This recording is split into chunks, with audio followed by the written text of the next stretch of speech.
One of the easiest ways to work out what meditation is all about is to have your own experience of it. And so, what this video is another way of playing with meditating. You might have your own practice, you might have practiced meditation with different techniques or tools in the past. And really, they're all kind of aiming at the same thing, I guess. And so, what we're going to do now is actually discover what the mind is and what consciousness is. And why are we discerning that? Well, when you start to really look at what the mind is, you start to realize that's what you think and that's what you assume as to be reality. You think the truth.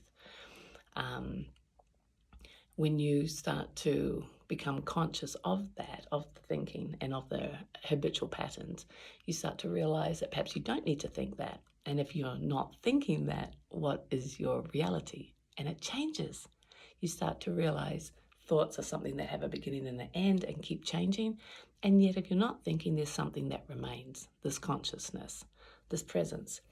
And that is what all meditation really is aiming for, is for you to have a direct experience and a relationship with that stillness, the silence right now, and to actually live that, make that your reality. Why would you want to do that? Well, the mind is actually the past and the future, the good and the bad, the duality, what's right, what's wrong, and that's actually the source of suffering. I have a headache, I've already projected that I've got a brain tumor. I have a headache, I'm projecting when it's going to end and then my life will get better again. And I'm comparing it to when I wasn't in pain. So you see, I'm now identifying with the past and the future, the good and the bad, the right and the wrong, and that is now my reality. Fascinating. When you become present to those thoughts and you no longer think them, the body can be experiencing pain and going through what it needs to do to heal. So you still have that experience, but the suffering is not there because you're simply present to it. You do what you need to do, and there you go. You enjoy this moment.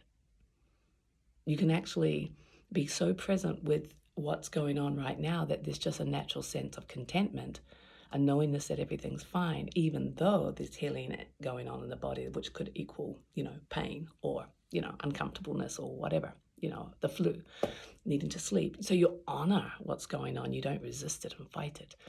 The suffering is actually in the thinking that something needs to change.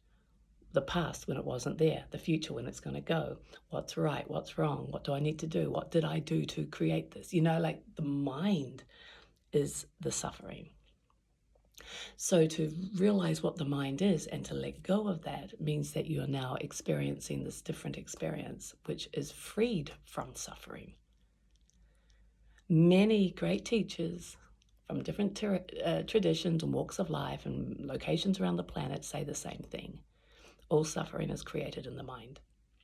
So meditation is seeing what the mind is and then recognizing what is in existence when you're not putting the attention on the thoughts. What actually is the mind?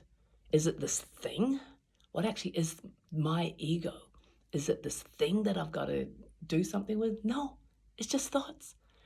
It's what I think about. And as soon as you are present to that, it doesn't exist. Which means years of me believing in all this suffering and these problems and stuff doesn't exist in this moment because the thoughts. So you're freed from it instantly. Not soon, because that's time, that's duality, but now, in this moment, in this beautiful, eternal existing of now. So let's play. One easy way to see what the mind is actually to play with counting the thoughts. So now we're just going to close your eyes. You're listening to my voice. And anytime a thought arises or you notice you're thinking, simply put a number on it. You notice you're thinking, number one. You notice you're thinking again, number two. You notice you're thinking about something else or putting your awareness on how your body feels, number three. Just put a number on what you're thinking about, and we'll do this for about 30 seconds.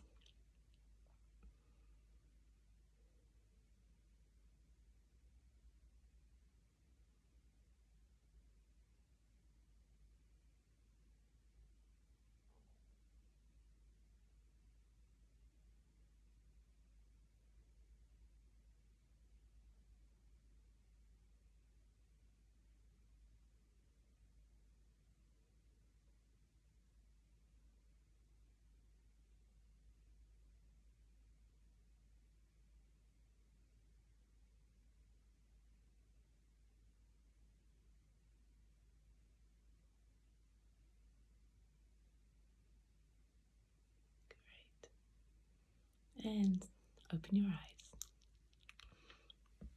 So you have a number you counted when you realized you were thinking.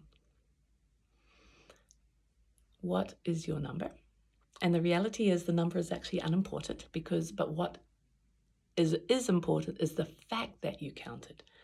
Every time you counted, you were then present to the fact that you were thinking, and present enough to put a number on, to stop that story and put a number.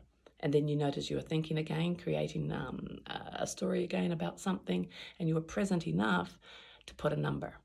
So in that moment when you go, oh, I'm thinking, and you're about to put a number, in that moment you're present. That is so important, because that's how you change your attention from unconsciously thinking and constantly thinking all the time.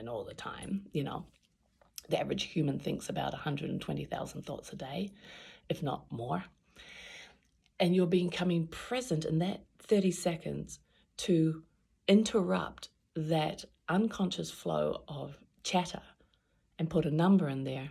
How many times? You've got your number of how many times you interrupted that unimportant chatter, the irrelevant commentator, as one of my students says.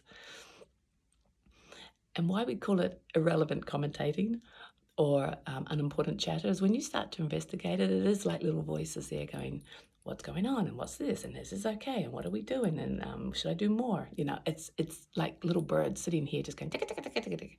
And it's so amazing when you start to see it and you start to put a number there, and instantly you're present.